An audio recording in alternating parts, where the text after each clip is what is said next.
When I met Joe and Deanna back in April at one of my events, we became fast friends, and Deanna invited me to speak here. And I said, "You're making a mistake. I really don't know anything about process excellence." She's like, "Oh, you'll be great. I'll let you be the judge."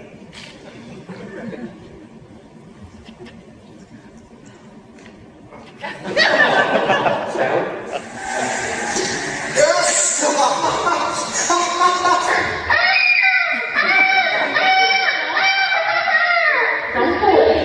No, it's all right. It's all right.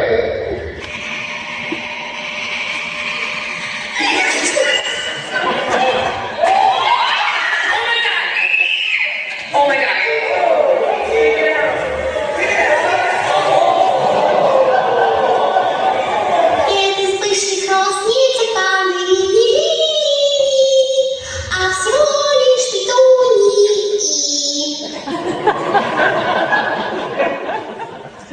What do these all have in common?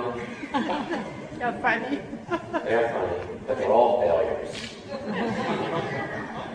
Let me introduce one for your real. Why you would have me speak at this event is another great fail. So we're recording this, and if it comes out that way, we'll just edit it. So as I told you, I really know nothing about process excellence, so I thought I'd better do some research. What better place than your site? And I met this young man, and I started to imagine the possibilities. And I read it very carefully. And I thought, what does this mean? And these are the words that stuck out to me. Tools, people, processes, communicating, and on. You can see. So my background comes from strategy, and marketing, and customer experience. And so, after consulting with my 16-year-old last night, he said, "Dad, don't try to teach these people something you don't know. There are other people to do that. Just do your thing." And I'm very grateful for that, and I started over again at 10 p.m. last night. The point here is that, from a customer standpoint, I read these words and I think, I don't care. I don't mean to demean your fine audience. I don't care how great your process is, if I'm not satisfied. Here is my coffee maker. Now, there is no coffee coming out of it, that's deliberate. But you notice anything else there on the bottom? Yeah. That clean button, just like a 1980s VCR at midnight, has been blinking in my kitchen for 9 months now. And I thought, "Beth, how do you clean this thing?" And she's like, "Joey, I don't know. She takes care of everything domestic." So I started to Google it. And these are just the first 4 results of how to clean a Ninja coffee maker. Does anyone have that particular brand? You and me, pal. Do you have the clean button blinking? Not yet. Yeah, okay. So, I went here, and I learned this is Ninja Perfect Clean technology. And I thought, we'll take 60 minutes to complete. I'm not doing that. And so my coffee pot has a clear light that's been blinking in my kitchen for 9 months. I am not satisfied. Now, the Ninja people may have great process excellence and operational this and hitting over the goals. I don't care. That really aggravates me. What would I care about? I care about process excellence that is tied to putting the customer first. And I'm sure many of you in this room do that. But the whole point of my conversation is, if it's not going to please your customer, well, ... Because I don't know what I'm talking about. Just that as a customer, I want to be happy. I have led a group on LinkedIn called the Medical Devices Group for 6.5 years. It grew to quite a size, and I'm a heavy LinkedIn user. And that's me at the bottom, and my virtual assistant Kylie on top, and a client of mine, Michelle.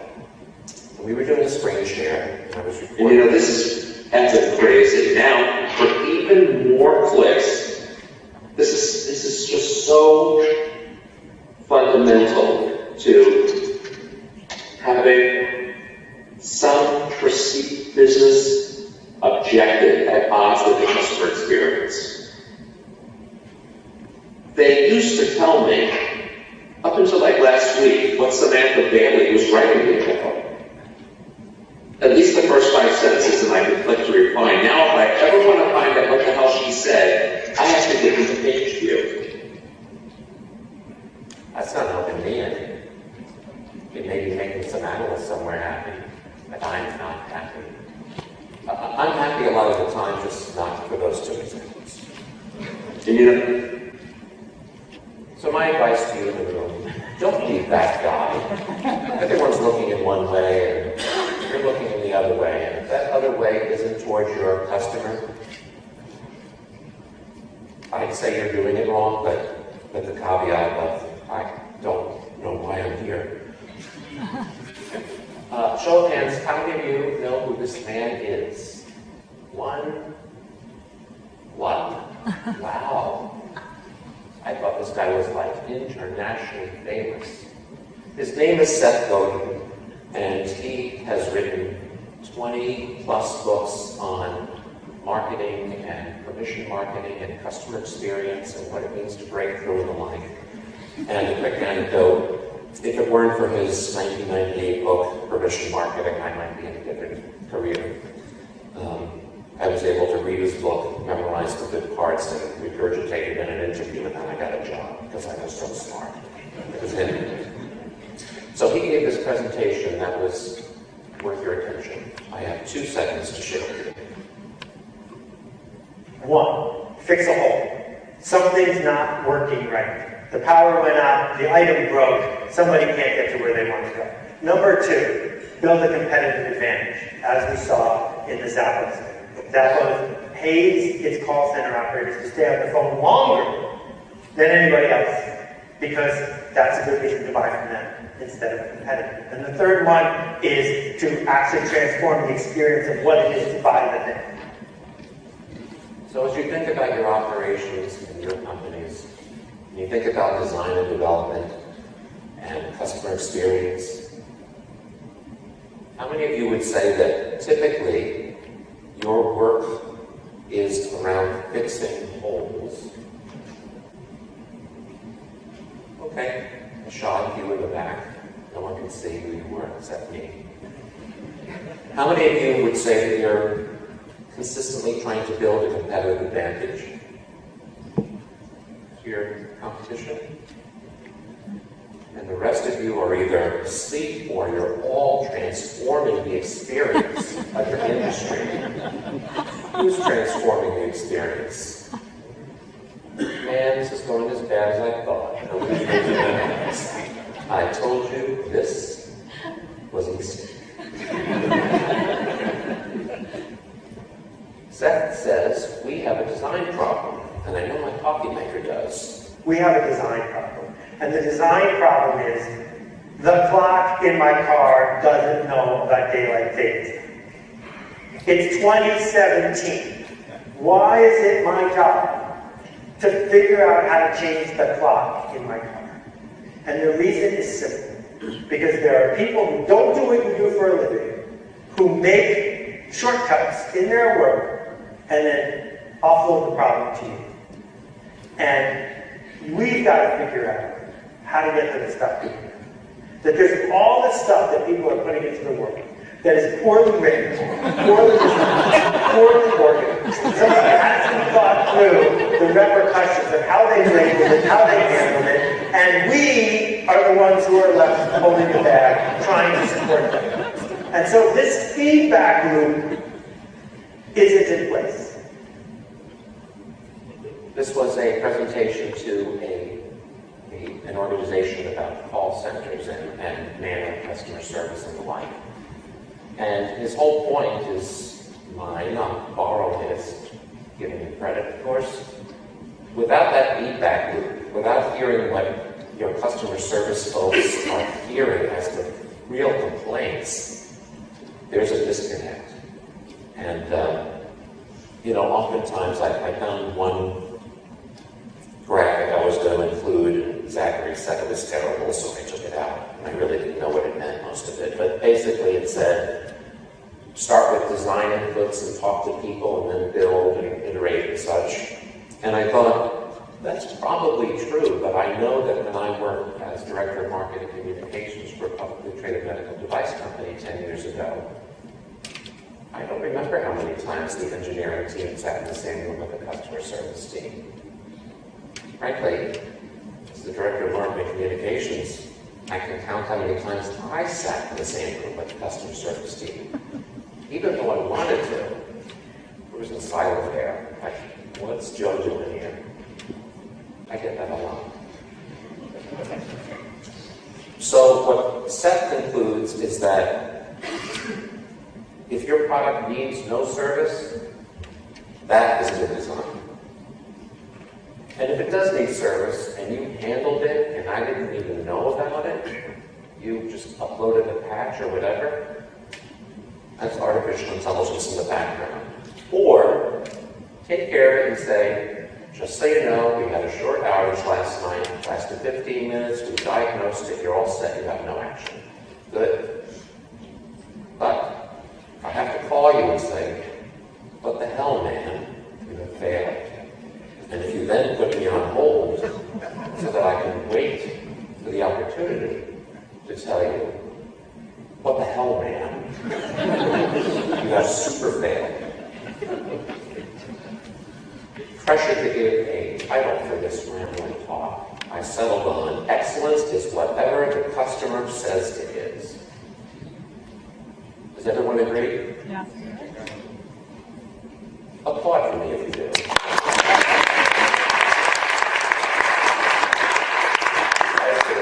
My mom's going to be watching this later. So I had a really, really great customer experience a few weeks back, and I was in the middle of it, and I said, oh, this is great content, I have to record it. So with the help of my video production assistant, Lucia, I present Joe's Car Broke Down and what it has to do with your medical device.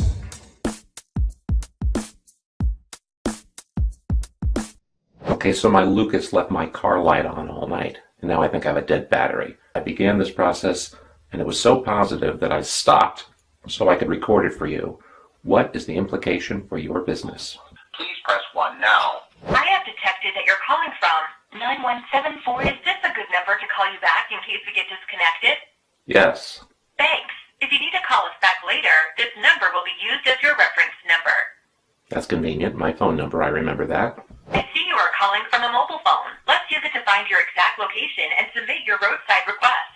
Press 1 so I may send your smartphone a text link. Thanks. In just a moment, you'll receive a text message.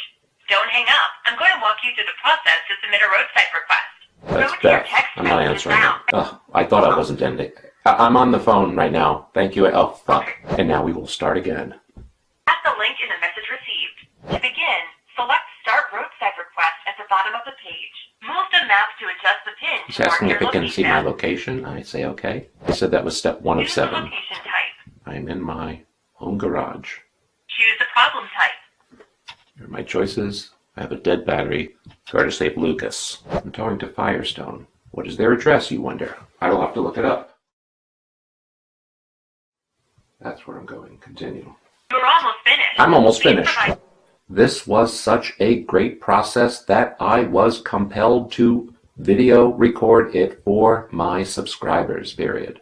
That was 7 of 7. It is recapping where I am, what is my problem, what is my destination, what is my contact information, what is my policy number, and what is my car and color. Submit roadside request. Thank you. We've collected all of the information necessary to process your request.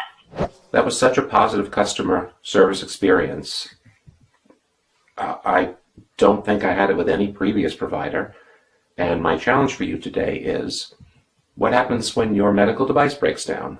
How simple is it? It's probably a bit more complicated than this, but We've spent zero time thinking about it. How can you automate it? And use your mobile phone. That's your homework for this week. Thanks for watching.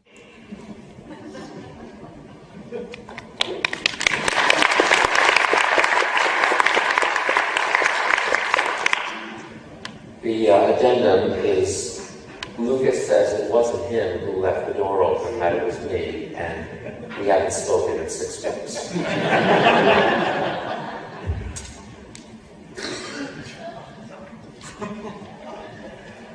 This is so Princess Time. The scene where Miss Nosy reconciles with Kate Belligan. Now I'm getting the club. We're all lit! I'm sorry. Talk amongst yourselves. I'll give you a topic.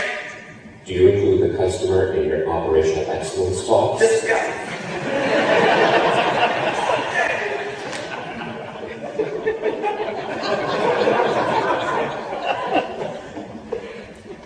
I thought of recording that because it was so out of Linda's character, but it was really late and I came so close to missing my flight.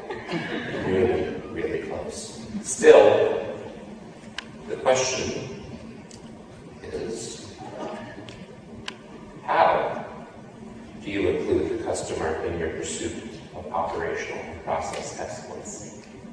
And this is the class participation part of the talk. I've got 8.5 minutes. Deanna, is there a roving mic or so? Do I have a volunteer of someone with either a very good or a very bad opportunity to improve, I should say, way of including the customer in your pursuit of excellence that you could share with your fellow attendees? Anyone? I cannot filibuster this part because I don't. They're in the back. Thank you.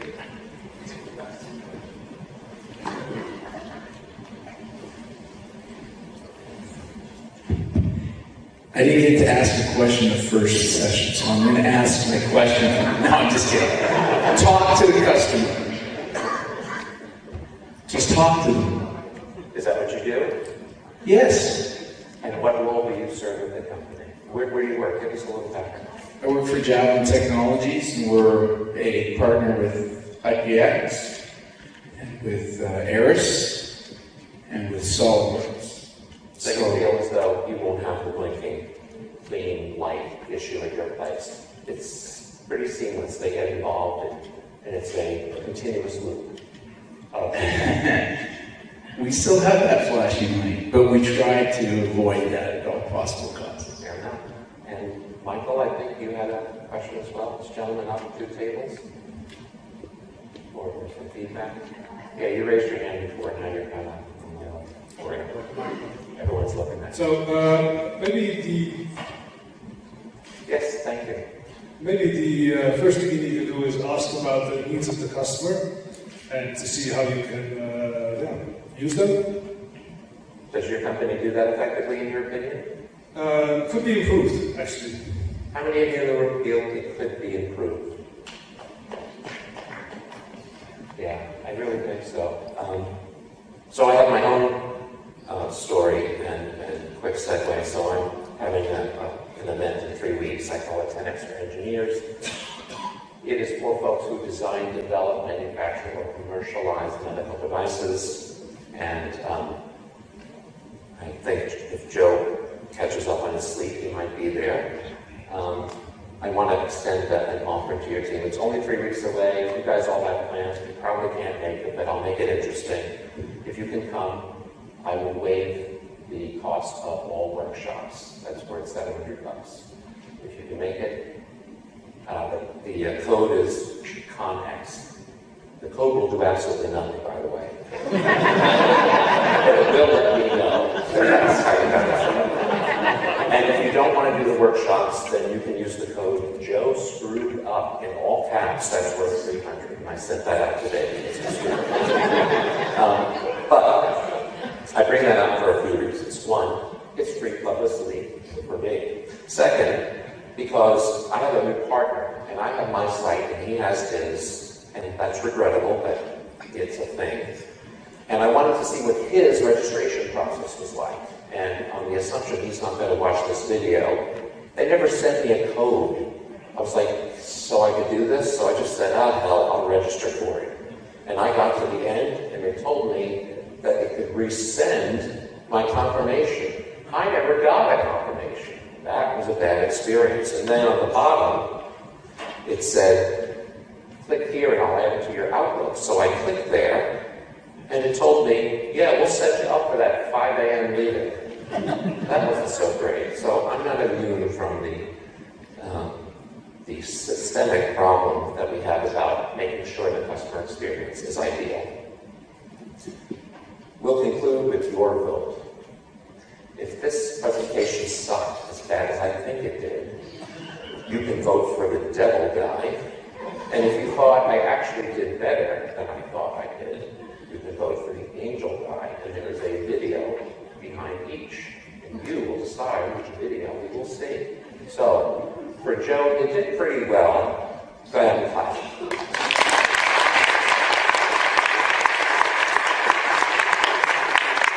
And for those of you who are thinking, why did they invite him here? Let's hear some applause for that.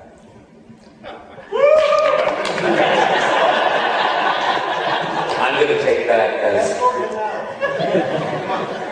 So, if you're watching, Mom, they said I did an okay job, and so they're going to get the happy video.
For this free bottle of Crown Royal that I got from Alaska Airlines, who can tell me the name of the film, the name of the star, and the year? In the back. Kurt Russell. Yes?